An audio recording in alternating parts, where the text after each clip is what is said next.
So as we were firing this up, 5, 4, 3, 2, 1. It was RJ. Why are you making sure your hair's perfect and whatnot? I gotta make sure it's flowing just right. It was Aubrey. It was Aubrey checking her hair. Yeah, it was.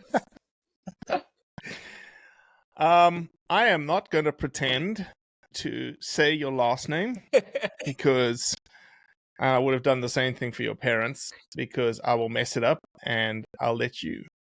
Why don't you just go ahead and introduce yourself to start with and tell everybody your last name? Alrighty, well, I'm RJ Cianciarulo. And I'm Aubrey Cianciarulo. My wife, and we just got married last year. Yes. And my parents are Ralph and Vicki Cianciarulo. We do a little bit in the outdoor industry. Yeah, so your parents have been stalwarts, essentially, right? Like, how long have your parents been? All your life, right? Yeah, oh yeah, absolutely. Actually, quite literally like double my lifespan at this point. My dad's been doing it, and my mom joined pretty early on back in the 80s and 90s. My dad started videotaping back in the mid 80s, and it's done phenomenal things for him. And that was just after the bow shop. He had an archery shop in Chicago. I mean, he's been just enthralled in this outdoor lifestyle his entire life. Did he get raised a hunter by his father? No, not as far as I understand. It was really more of his uncles that kind of got him into it in his family outside of his parents. And it was when he was young, his mom, my grandma, got him a bow, and I mean, since then it just it stuck. Did I assume, obviously, him being in the hunting lifestyle, you were thrust into it from the beginning? Yeah, that's when so the year that they started their first show, Archer's Choice, was the same year that I was born. It was actually, I was born in January. The show started Q3 of that year. And ever since then, I mean, growing up, that's just what I knew was kind of hunting as the whole lifestyle of living in the outdoors and managing the game and eating what you take and everything else. And it's been a blessing. And I mean, there was times where in my mind when I was younger, it was like, well, my parents are always gone because they're on hunts. So I would always be like, oh, well, dang. Because then I kind of have a little bit of a frustration towards it. But then as I continued to grow up, I understood more and more of the game. What the fuck is going on here? Did we lose you? Our Wi-Fi still running? Yeah. Do you want... Is it... Could it be on his end? I don't know.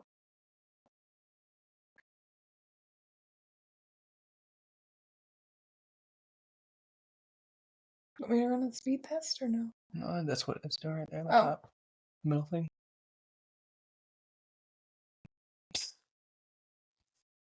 It's still recording.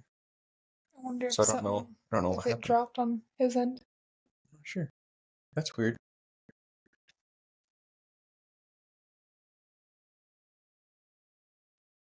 Send an email. Let's try. That's very odd.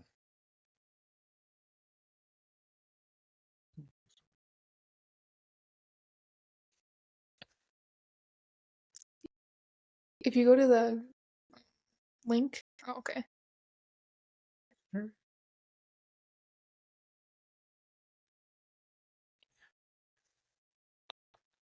Do you hear her eating?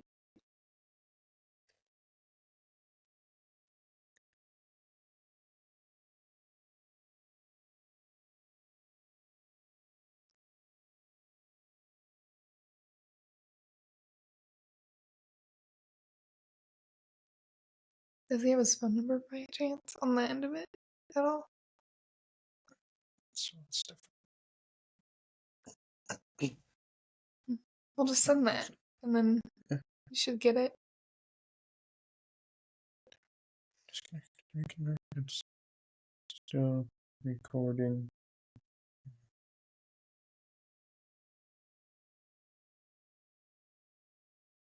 That was crazy. As soon as you stopped talking, it disconnected.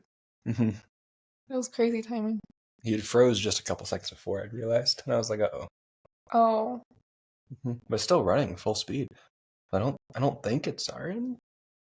Our Wi-Fi's Who running. knows? Could it be Google Chrome? Yeah.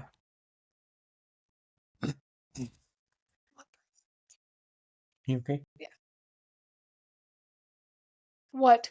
No. What? Fast. Oh, I thought there was a spider. Oh. There he is. He's back. I don't know. That is the first time that has happened. Like, I completely froze and Google Chrome just went. Oh, dang! That's where we're sitting here talking, and all of a sudden you just sat and you're like, We're like, oh. we're like, uh-oh, this isn't good. Listen. All right, so let's pick up where I left off, which was, I'll start at the question again. So you were essentially from a young age thrust into this, right? Yeah, it was when the year that I was born was the same year that they had first started airing their first TV show, Archer's Choice. And since growing up, since I was young, it's been just like that's been my entire lifestyle. And I've when I was younger, I didn't understand it fully, but now that I've kind of grown up into it, especially throughout high school and then now graduating and moving into the company more, I understand a lot more about not only the management side of the game, but also this kind of like giant, crazy industry where, I mean, we have goods, we have bads, we have a little bit of everything in this outdoor industry, and I'm understanding more of it now, and I'm kind of starting to love the whole trying to get more people, new people, whether they're young or old, into the outdoors, because I see it more so from, I think, the perspective my dad and my mom have had for the past 20, 30, 40 years now, that it's an industry that we really have to push to continue to be able to live this lifestyle. Did you not feel pressured? I never felt pressured to hunt or film or any of that kind of stuff. When I was young, it was more of my parents were always gone because this was how they made a living, and through that, it's not that I disliked hunting by any means. It was more so that when I was young, when they would go to hunt, that means my parents are gone, and then one thing led to another, and I'd just be like, oh well, dang, I don't like this. But as I started growing to understand more of why they did what they did, then Yeah, I could absolutely see sort of like, it's funny, I could see somebody resenting hunting.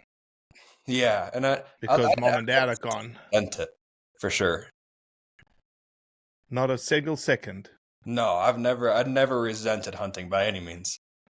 Not just from a standpoint, I guess I'm just saying not hunting, but rather like, oh shit, mom and dad aren't around because they're off hunting again. Oh yeah, I mean there was plenty of times where I was at home. Nani, we call her, my grandma, my dad's mom.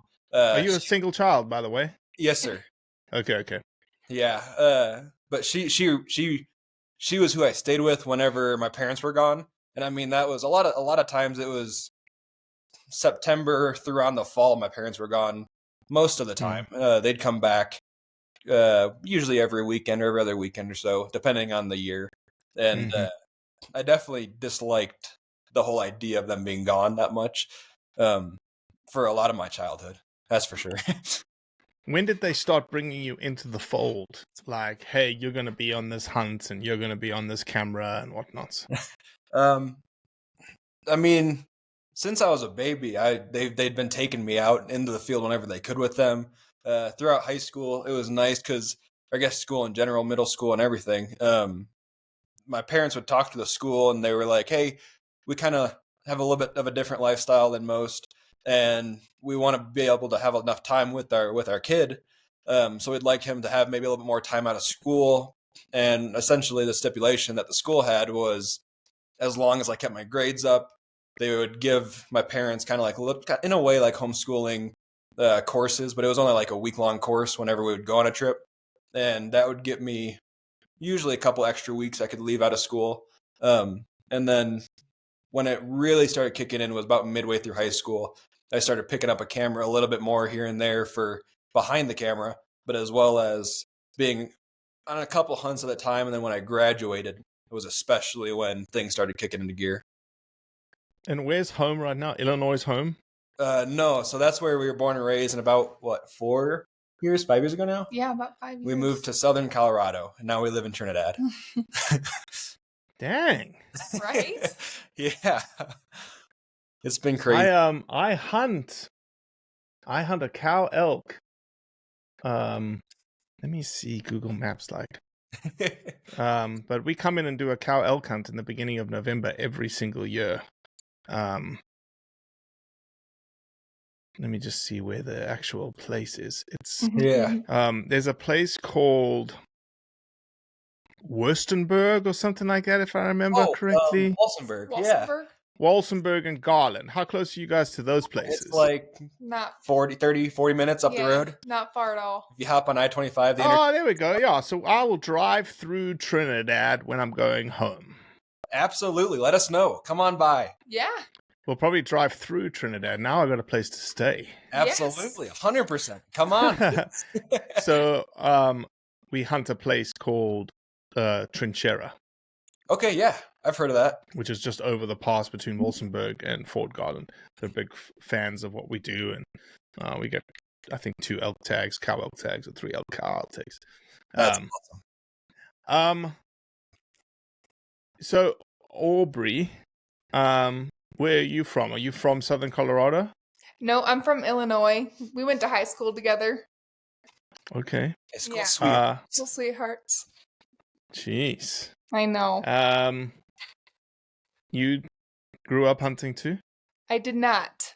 No one really hunted in my family.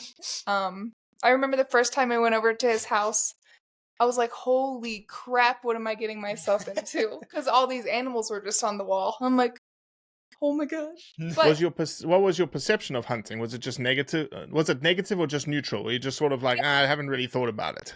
yeah, I guess it was neutral. I didn't really have any issue with anyone like going hunting. I just didn't have any really interest in it because that's not what I was brought up in. But it all changed when I met this guy. So what was the first thing that you hunted with him? I actually sat on a doe hunt. Mm-hmm. I went and sat and watched him kill a doe. And I was like, okay, I don't want to do this now. Yeah, it was a little bit more aggressive. After I shot the doe, we recovered and everything else. And it was during shotgun season, and she looks at me and she goes, I'm up next year. Yeah, I didn't really ask. So I was like, I'm going to do this. Yeah. And then that following year, I killed my first doe, and I've just been hooked ever since. And now she shows me up every year. Hey, as it should be. Absolutely. As your wife should do. Let me ask, again, you don't know me very well. We just got to know each other over the show season. Right. And I don't know how much you know about Blood Origins and our voice and whatnot. And we tend to be a more serious voice than a funny hunt ha kind of voice. And I don't know how many podcasts you've done that, talk about hunting adventures and like what's the best thing, and it's more ha. I don't want this to be that. Okay. I want this to be more challenging to both of you. And sort of dig in philosophically a little bit about what drives you and things that you need to think about, things that I think you need to be thinking about. Because if you're following in your parents' footsteps, you're obviously now a husband and wife team. Yes, sir. Today's hunting industry world is very different than your dad and mom sort of came up in, right? Very. Your dad and mom were raised outside of our social media space. That's something that's come to fruition since 2005-ish, 2008-ish. Mm-hmm. And it comes with its own challenges. Most specifically, people doing stupid things tied to hunting. Mm-hmm. To be frank. And so let me ask this question too. I'd be interested to hear both of your responses to this. And whoever starts, please don't say whatever he said or whatever she said. Okay, because that's cheating. Okay.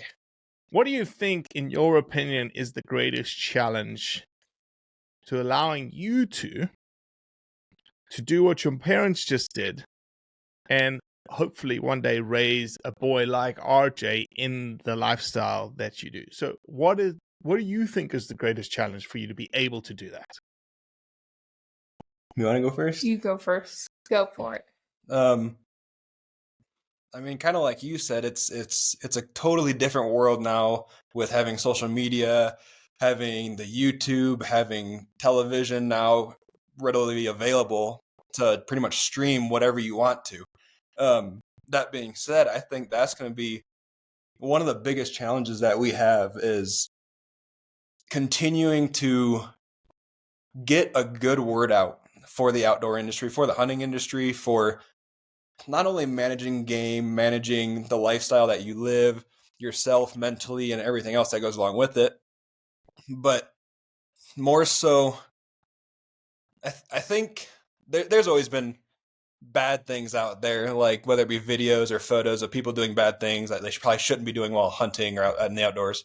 And especially now with so many eyes on pretty much everything that we do in the world, that I think that's going to be the hardest part, is making sure that we have a strong message to be able to push out to the general public, I guess, that continues to portray hunting in a good light rather than in a bad light, and making sure there's not false information going out there.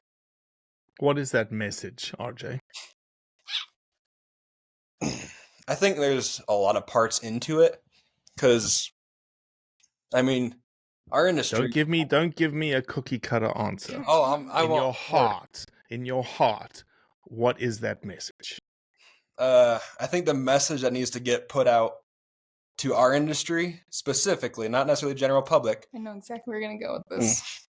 This is something that we've said for a while now, is our industry is fairly cannibalistic, is a term that we like to use here between us. And it's when you look at, I mean, yes, there's competitions, everything else, but the hunting industry can tear each other apart when you look between somebody that uses maybe traditional recurve bow to a compound, or your muzzleloader to your rifle, or whatever it might be. We tear each other apart rather than having one strong, concise message across our entire industry. And I think that if we can do that, that alone will be just the family and the connection that brings will translate to the general public that this industry is caring, loving. I mean, there's so many people in this industry that truly have such a passion and desire to continue managing game and the outdoors as a whole, that I think if we were to just not be so cannibalistic to our own, that would translate much stronger than it currently does. Aubrey, what do you think we should be doing for hunting to survive in the future? Sharing it with everyone. Sharing that it's not just going out, killing the animal. Like, that's not what it is. You're going out there, you're hunting this animal for food, for, just taking care of, being stewards of the land, if that's the correct word. We just need to work together, rather than against each other, really. Okay. So here'll be the hardest question you probably get from me, Aubrey. Okay. Looking forward to it. How do you do that? How do you do that in an industry that you are in, that you have to show that you kill? That is a great question. Something that I'd say we still kind of deal with every day is trying to get the proper message out, whether it be on social media, through the television show, through word, through anything that we can. We try to be as real as we can be, right, with getting that word out, because I'm sure you've seen it. You can pretty much tell, and people know when you're being fake on camera, when you're being fake talking to somebody, anything like that. It just, that alone already starts putting a bad taste in somebody's mouth. And that being said, I think it's hard to say, because there's so many ways you can shoot something down. whether you just push the hunting industry as a whole, and then you see, like you're saying, people putting content out there that they shouldn't be putting out there realistically, and it hurts both sides no matter which way you look at it, I believe. But yeah, correct me if I'm wrong, but I'd say if we as a whole in the outdoors, in the hunting industry, can put together one strong message that we all agree with, there's no bickering back and forth between all of us. I guess kind of like I said a little bit ago, I think that alone would translate by showing that we're a strong community, that we all love each other, no matter our differences with whatever weapon we might use, with whatever we prefer to hunt, wherever we're at, whatever it might be. I think kind of like what your parents have always said for years and years and years. It's simple, just hunt, no matter what you choose to hunt with. So, yeah, that's why they originally, like I said earlier, the first show they had was Archer's Choice, and that was very kind of not pigeon-toeing, but they ended up doing a rifle hunt. They used a rifle on a hunt, and they got a lot of slack for it. Yeah. So what they ended up doing is they kept Archer's Choice, but they started a new show back in 2006, if I'm not mistaken, called The Choice. And that show, it's like Aubrey just said, its tag is, it's simple, just hunt. It doesn't matter what you use, where you use it. Legal. As long as it's legal in your state or province, get out there. We're all in this together. Yeah, I totally agree with you. I will say that I think I'll burst your bubble and say that I don't think I'll ever see the hunting industry get onto the same page ever. Yeah. Okay. Unfortunately, I agree. And so I think and honestly, I almost see ourselves like a little, I think people say, they look at the hunting industry and they say, look, you guys are like a greenhouse, right? Everyone's looking into the greenhouse. They can see the back and forth throwing of the pot plants and throwing of the dirt and stuff like that. And honestly, I don't think that's the case. Because here's why I say that. Yeah. I think that there's disagreements on the anti-hunting side. Mm-hmm. I think there's disagreements in PETA. I think there's disagreements in the Humane Society. There's disagreements in every industry space, if you think about it. 100%. You don't see it in the PETAs of the world or the Humane Societies of the world, and the reason being is that you don't follow it. That's a fair point. The only reason we see it, the only reason we see the bickering and the back and forth and whatnot, is because we follow 1,000 accounts that are in the space. There's no human animal rights people following 1,000 hunting accounts to understand, oh, look at the drama that's happening here. I'll sit back and pop popcorn. I don't think it happens. And so, because of that, I have to ask myself, how bad is the bickering for us? That's fair. And so I've almost ignored it. And maybe me being in what I've done for 4 years and you guys slowly getting more and more into your voice, I think definitely, take that champion voice that your parents have, which is it's simple, just hunt, as a straightforward, like this is what we do. But I think, especially in your space, and especially you talking on social media and interacting with your parents who have a bigger voice than you right now,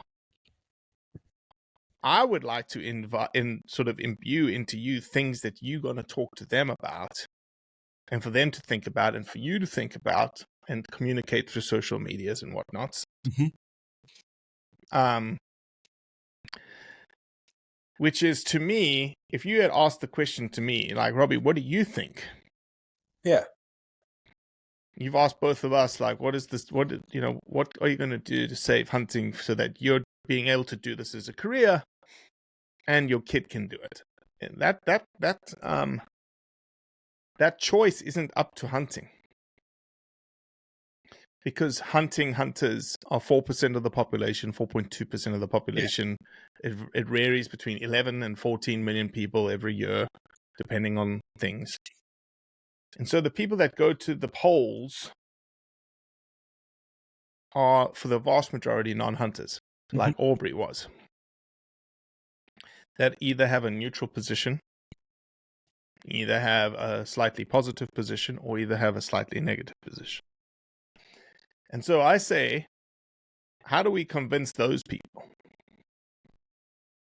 And number one, because I've seen it through our message, our voice, is if you take a voice, somebody's going to copy that voice. And so one of the things that we've constantly said to people is, I think the thing that's going to save hunting is thinking. You're nodding your head saying, that makes sense, Robbie. But you don't know what I'm going to say. No, I'm listening. I'm thinking. Thinking happens at every single junction of the hunting process. So let's put you guys in a scenario. RJ and Aubrey, you're sitting in a tree stand, whitetail season, and a buck decides to come in. The first thing that you got to think about is this the right animal that I want to take? That's the first thought process you did. Yes or no? Why did you make that decision? Okay. Then you got to think, is this in the position that it is when you take the shot? Is this the appropriate shot to take? So you're thinking about, is this the right shot to take? Yes, no. And all of these thinking processes, as you'll start seeing, will change things that happen later, right? Pictures that go up later, videos that go up later, things that people will say that go up later, things that you will say that go up later. So then you decide, yes, I'm going to take this shot. And let's assume it's a bad shot, which happens. You've got to think, is that something I'm going to post? You've got to think, is that something I'm actually going to put on a TV show? Because you don't have to. You can still have the shot. You don't have to show that it was bad. Or you don't show it at all. Well, let's take it one step further. You did decide to do all these things. Then it's like, or how am I deciding? How am I going to, you need to think about, how am I portraying the animal? Have we cleaned it up? Have we not cleaned it up? Have we thought about how it's going to look to people that maybe don't understand? So you're just thinking about things that maybe you shouldn't normally don't think about.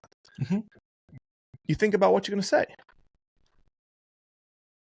You know, I think one of the coolest things, I don't know, do you know Alicia Mutzdecker? Do you know who that is? No, sir. I don't. Next time you're on show season, go find them. Okay. They run Glacier Guides Inc. in Alaska. They run a big luxury yacht. They do black bear hunting. They do black bear hunting on Kuyu Island. And mutts, there's a film about mutts that I think you should watch later. It's an 1.5-hour film. And when I started watching, I was like, oh man, I'm not going to watch an 1.5 hours. This is crazy. I watched the entire thing. It was filmed by a guy called Sean Ender in Colorado. And it's not, cinematically, it's not like a beautiful cinematography documentary, but what it shows is how mutts hunts.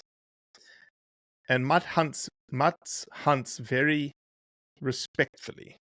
And she takes it to like the ultimate degree. It's the first time I've ever watched somebody hunt that they're whispering all the time. All the time. After the shot even too. Constantly whispering. And she's whispering because she doesn't want to disturb the wildlife in the system that they've just hunted in. Yeah. She's also very much, there's no hooping and hollering when the shot goes off and the animal is down. She recognizes what's just happened. It's almost, there's a silent high five.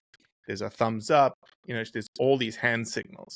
She goes up to the bear, hands on the bear, again, whispering, hey, congrats, this is a great bear, kind of thing. There's no and there's nothing, I'm not saying there's anything wrong with it. It's just a very different way of doing things. And it's just like, whoa. Watch it. It's called Kuyu's Bears. You'll find it on YouTube. It's got a lot of views.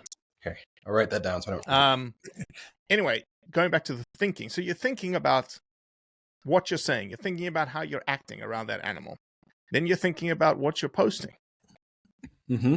You're thinking about what you say on that post. You're thinking about if somebody comments something negative. You're thinking about how you respond to that person. And all of a sudden, you've done 10 things of thinking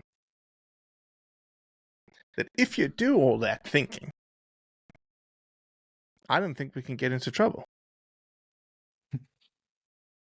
Because you would never have put yourself in the position to be a viral video of you just took a bad shot because you've already tagged out. But you decided to take that shot because it's on TV. Heard that story before? Mm-hmm.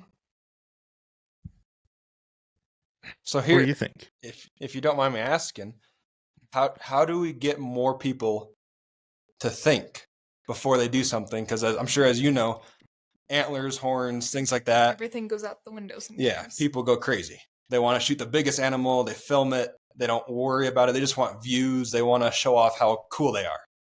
How do you think we change that mindset? I'll throw a couple of questions back at you. Okay. I assume you guys, are you sponsored by Bass Pro? Yeah. Yes, sir. Yeah, let's assume you're not. Okay. Why are you wearing that camera? If you were not sponsored and you're wearing a certain camera, why are you wearing that camera? Probably because seen it used, works, ideally. Oh, probably not works. Probably seen it. Yeah. Probably seen it, heard somebody talking about it, got interested, was like, I'm going to try that out. Mm-hmm.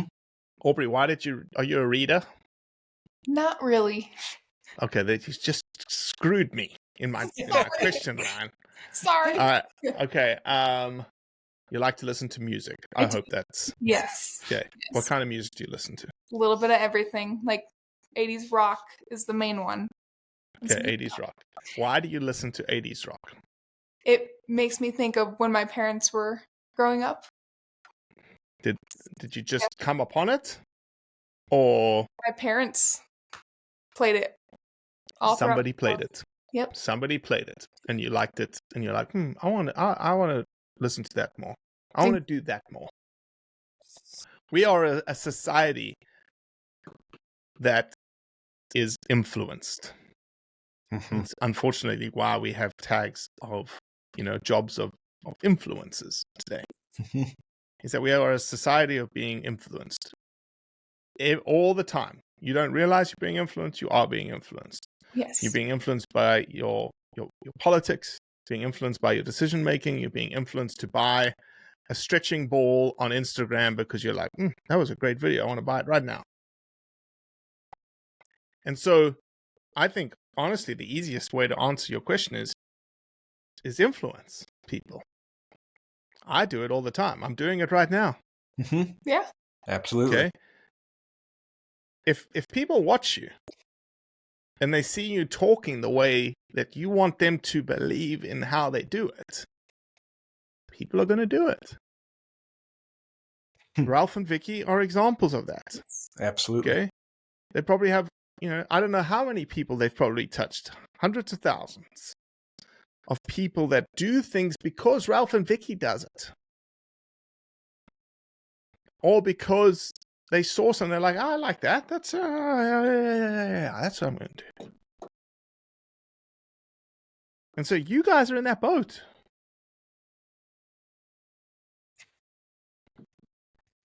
And if you're not thinking about this kind of stuff, that's why you're on this podcast.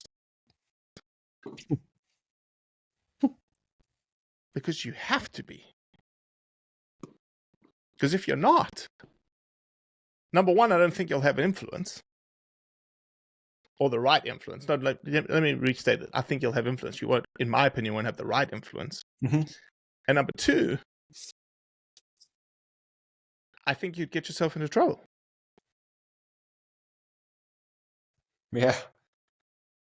It's easy to do today.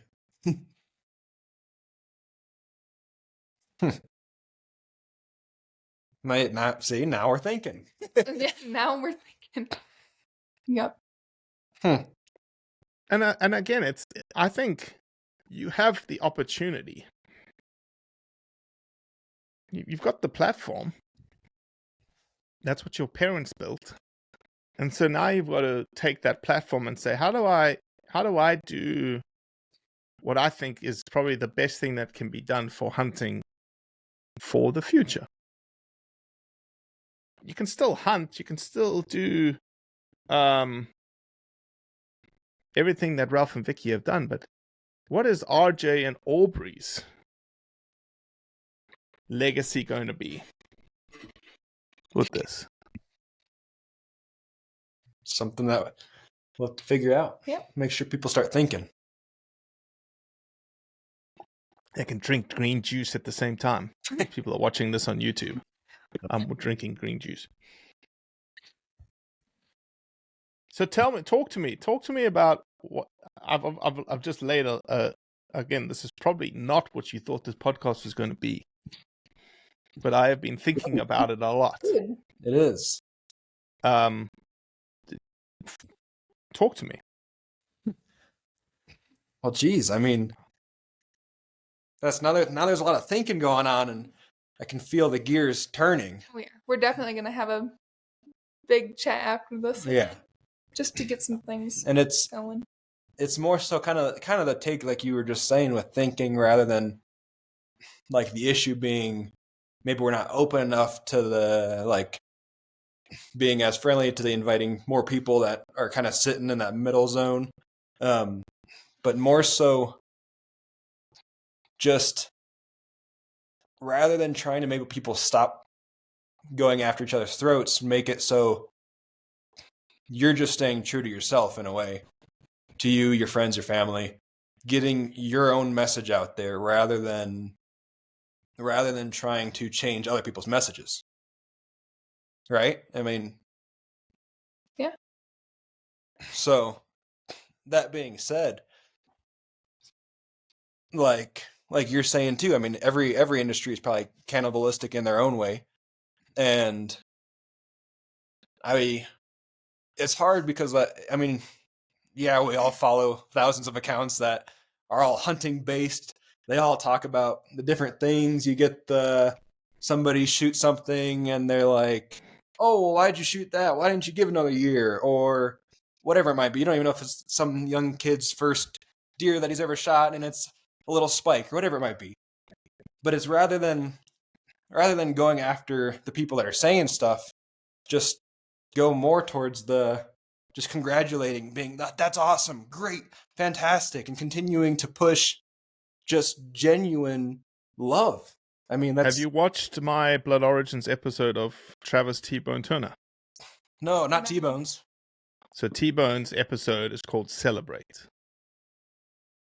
Okay. And it's essentially that message. His message is, we need to celebrate. We need to celebrate the, 180 point whitetail deer, and we need to celebrate the dink spike buck that somebody hunts. Mm-hmm. Yeah, I think, you're right.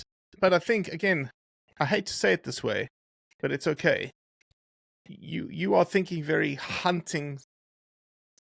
What about other hunters are going to say? How are we going to talk to other hunters? What are we, when I think you've got an opportunity to talk differently about our industry to the non-hunting person like Aubrey was. Get them swayed, but at the same time, really, because you're a hunting show, you're not going to have that much influence in that space, okay? Yep. But what you are going to be is have a lot more influence in the hunting industry to be talking the way that you talk, to be, ruminating, excuse the pun, on these things constantly. And yeah, I think that,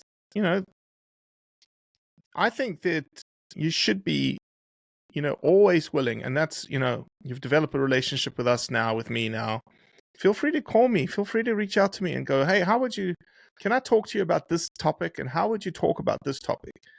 Because that's what I want. I want you guys to be confident to speak about, I don't know what it is.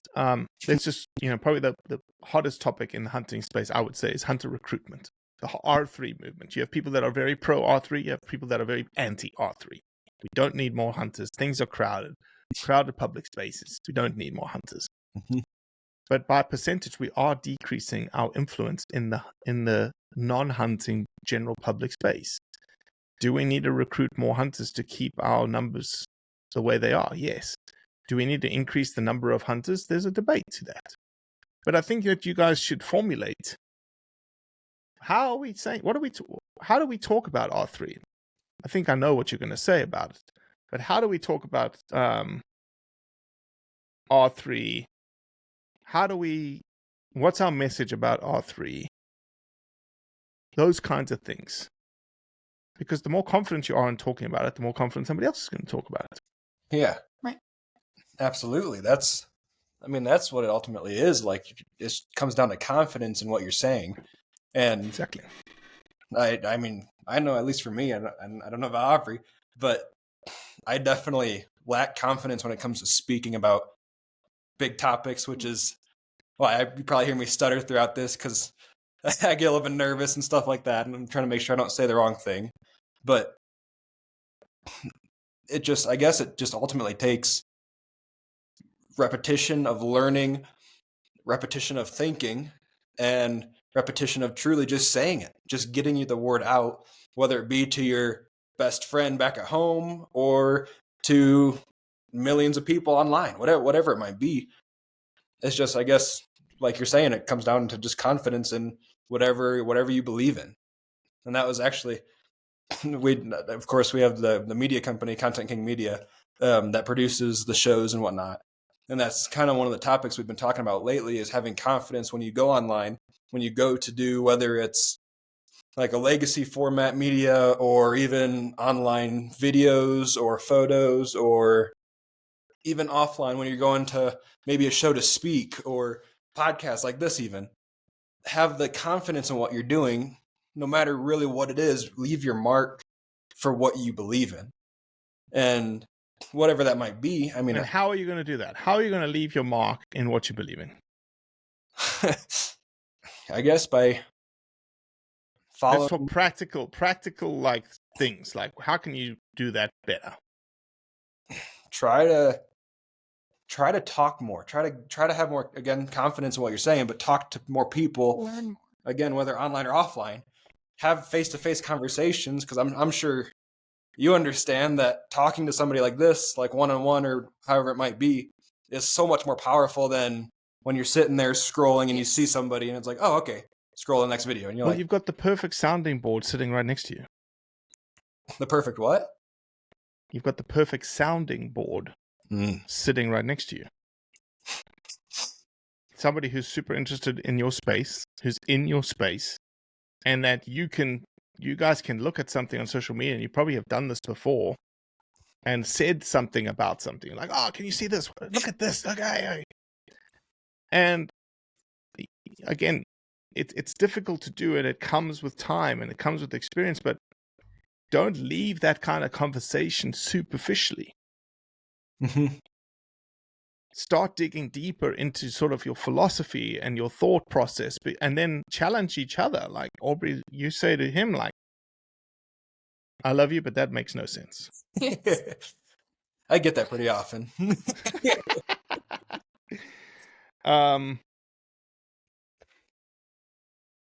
It's been amazing though, being able to just like you're saying, we have a lot of these like superficial kind of conversations where maybe like it is, you just pull up a video, oh my gosh, look at that. Mhm. And we laugh at it, and then it's like, okay, and then you just keep scrolling. We call it doom scrolling, and you just sit there on your phone and you keep scrolling to the next. Yeah. But rather than doing that, and it doesn't happen very often, but a lot of times, especially on like car rides and stuff, Yes. Aubrey and I will be sitting there and we'll just be driving.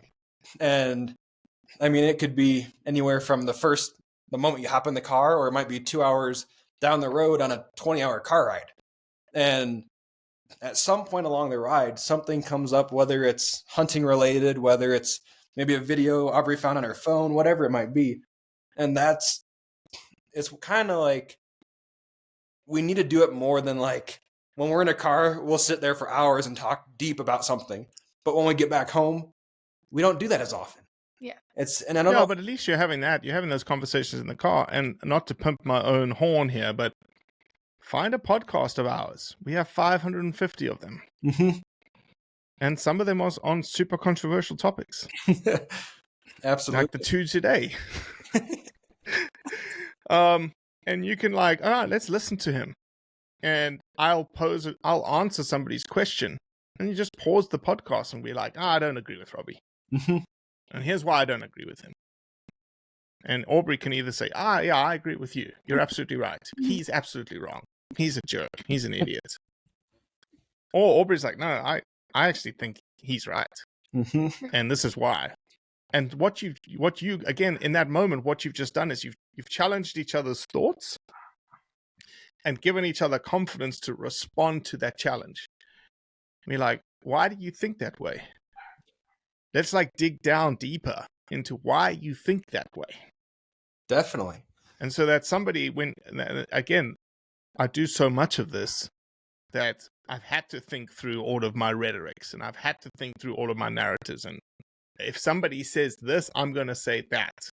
Yeah. If somebody says that, I'm going to say this. So then here's a question for you, because I'm sure you've been through plenty of debates at this point across podcasts and controversial topics and everything. Do you believe that when you debate somebody about something that you so strongly believe in and they're on the opposite end of things, do you believe you grow more confident or less confident throughout a debate? Usually. It's a great question. I think it stays about the same. Okay. I think at this stage, I'll go into a debate and be extremely confident knowing what the subject matter that I know. They're going to bring things to the table that I don't know about. And I think it's important to be honest. Number one, I don't know anything about that. That's super cool. That's super interesting. Will you send me some of those links? Will you send me some of that information so I can learn about it?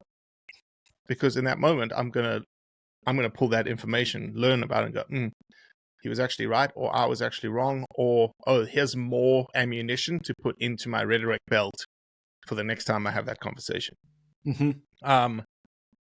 I think approaching debates, especially in the social media space, you'll find these podcasts that I did today, and I've done podcasts in the past, I'm not towing a line of you're wrong, I'm right. Yeah. This is an amicable discussion where you're posing your opinions, I'm posing my opinions. I may change your mind on a couple of things, you may change my mind on a couple of things. At the end of the day, like this vegan, philosophically, I will never get him to say, and I think I did. I think actually he did say I'm okay with hunting. But philosophically, he's no use of animals. It's no exploitation of animals. End of story. And so I think a lot of what we do is influencing. Again, we've talked about influencing. Is the 100,000 people watching this interaction? Absolutely. Watching you comment back and forth. So, for instance, if somebody calls you all names under the sun, whether it's a hunter or non-hunter, your response is, I would say, again, if you go through this thought process, you're going to get upset and you're going to try and change that person's mind to think the way that you think.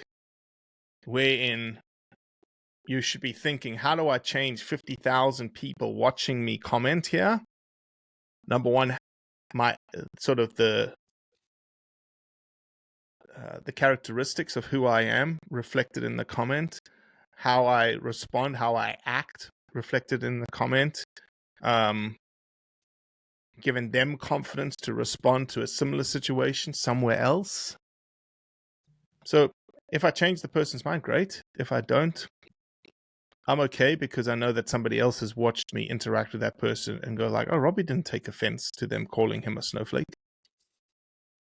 Absolutely. He just was no, I appreciate your honesty.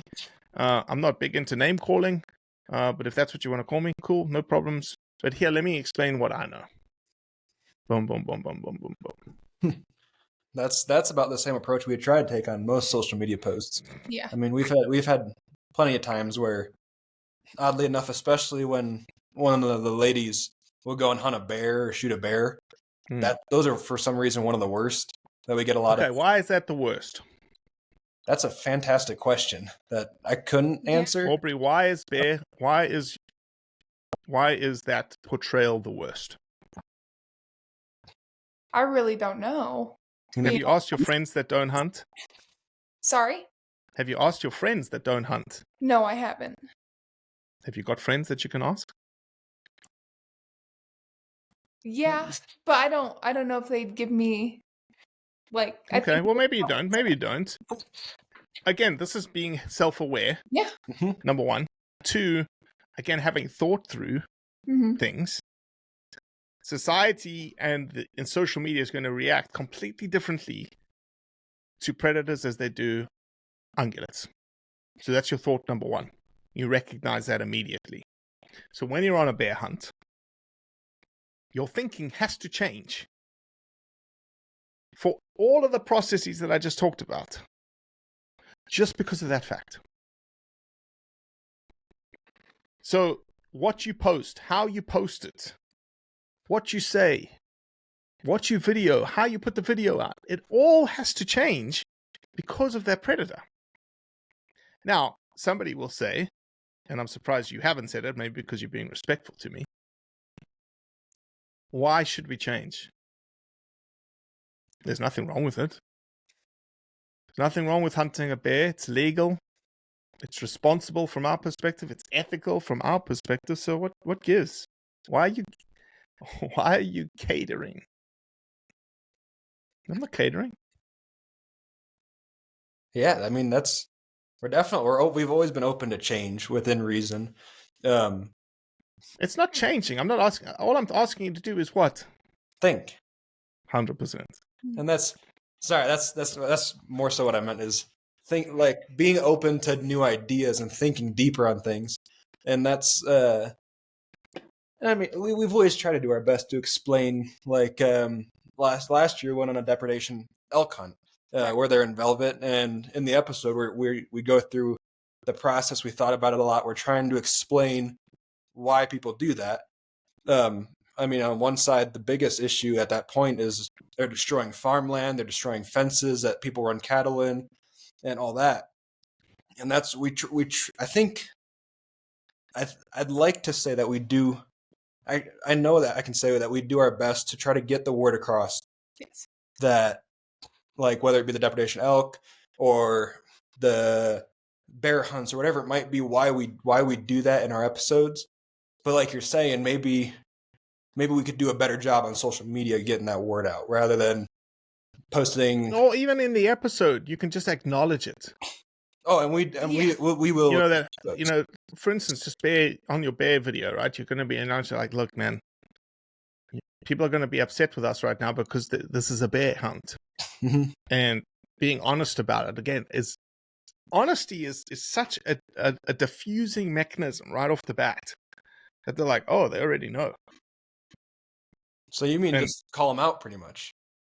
Yeah, it's not, well, like for instance, I use this example a lot. If you Google trophy hunting and you look at the images of trophy hunting, there's this one image that we will never ever ever get rid of, which is this big, fat, white American sitting behind this huge lion and he's holding his gun. We will never get rid of that image. Nope. It'll always be used against us. So clearly that guy didn't think about that. Okay. But how do I manage our hunting message in light of the fact that I'm never getting rid of that photo? Well, I'm going to, first thing off the bat, I'm going to say, yeah, you're right. It's a shit photo. I wouldn't do it. Do I say, I wouldn't go as far as saying it's disgusting. But I was like, yeah, it's not a good look. Yeah. I'm diffusing them. I'm like, yeah, I agree with you. But now let me tell you about some things. Now that I've got you, let me tell you about some things.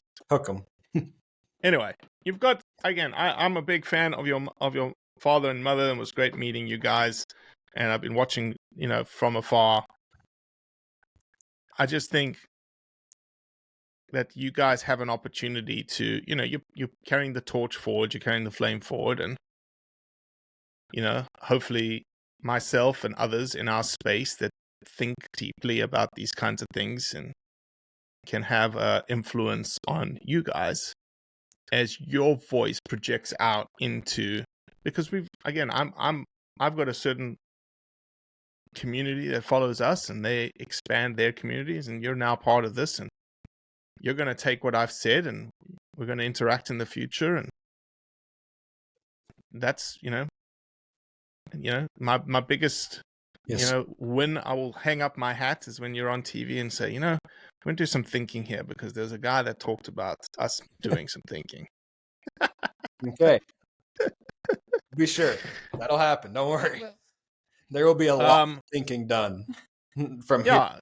Well, I appreciate you guys. We appreciate if people want to know more about you guys and what you do and how you do it, where can they find you? Across the board for Facebook, Instagram, TikTok, YouTube, anything social media based, it's at RJ and Aubrey. And then for the television side of things, The Choice is a television show, and we're airing on Pursuit Channel and Wild TV. And if you want more information, the website's contentkingmedia.com. Okay. I would have advocated for Aubrey and RJ because A comes before R. R, yeah. We weren't sure how AR would look. Yeah, that's true. Oh, true. We were thinking. We were thinking. Yay! There we go. All right, boys and girls. We appreciate it. Yeah, just don't hesitate to reach out to me, okay? If you need anything. Fully expect texts and calls. All right, guys.